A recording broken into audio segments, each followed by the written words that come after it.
shopping malls. A little map.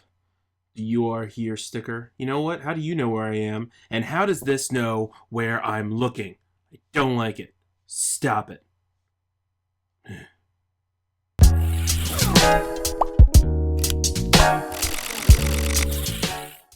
So, it's been a few weeks since Snapshot W07A came out, where they added in rotational detection. Now, there's been plenty of POCs online and different mini games that pop up, but no one's really explored what are the numbers. I've even had a few requests on how to do it. Now, what I'm standing in right now is my little contraption that I made just to figure it all out myself. So let me go share it with you. Before I can start going into the more technical aspects, I need to go and explain what is a rotational value in Minecraft. What is the variables of RY, RYM, RX, RXM? To make this as simple as possible, I literally just made a sphere out of 2 wool blocks. Now, the first wool block is actually the y-axis plane, the blue block. It actually corresponds to the x-axis on your little doohickey majigger thingy on technical name, I don't know. Alright. Why, you may ask, and this is a question I asked myself when I first learned all this, back when I was playing with 3D myself. Why would you call something that sits on an x-axis y? That's because it is representative of one line on a vertical y-axis. Now, this makes no sense to most, and to me it didn't make much sense in the first place. But all you need to know is that your y is never changing when testing. You are testing on this plane. I am not moving my mouse up and down, at least I'm trying not to.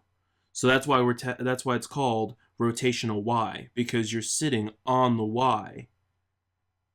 That's staying still, and you're just rotating around.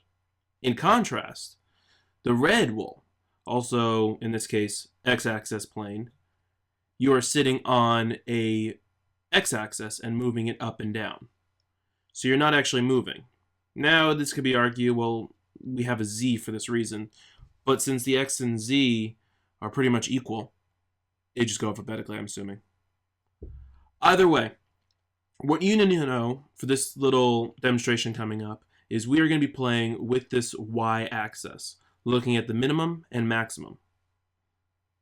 Alright, let's jump into it. Alright, so start off with, we're going to look at where 0 is. This is the apex, it's the middle. The numbers go negative and positive from here, and it just so happens to be south when looking.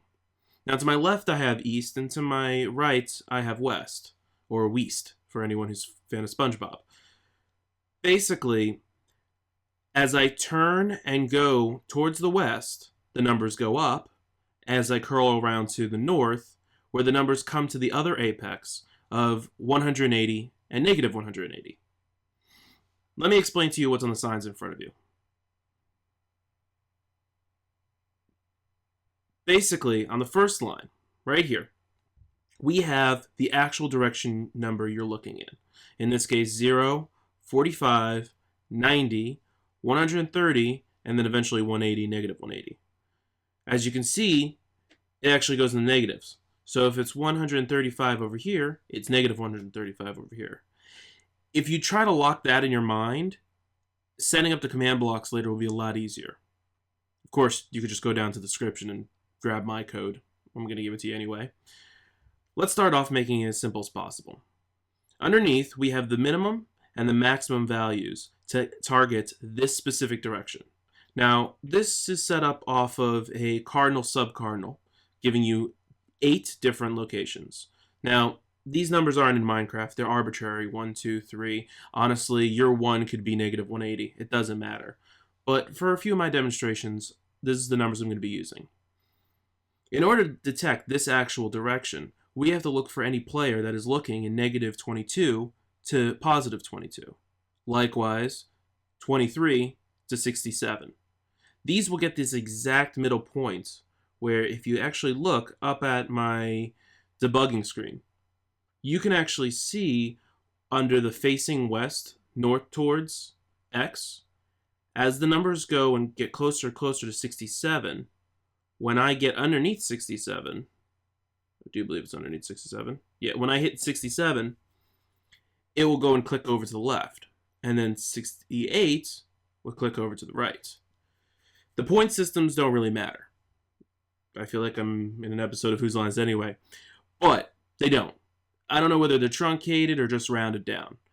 But for the sake of this, you're either looking at 67, which is all of 67, or 68.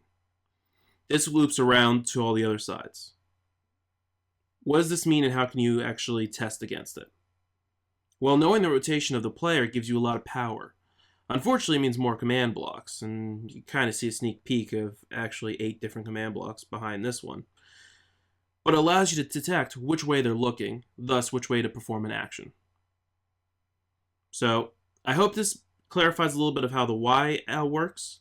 If you want a tutorial on the X and how looking up and down play a role, let me know in the comments. But once you know this, you can do other things.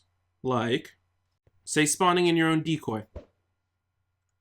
Quick recap before we head off. Why don't we look at the command actually while it's in action. Currently, since I'm within the radius, this light's on, and that's because I'm testing for a maximum rotation of 22 and a minimum rotation of -22 on that y-axis, or the blue wool from earlier. I do hope this brief overview helps you while you figure out making your own minigames. If you have any questions, feel free to drop it in the comments, and I'll do my best to help you out. If not, a lot of my buddies will also help and comment as well. They tend to do that. Have a good one.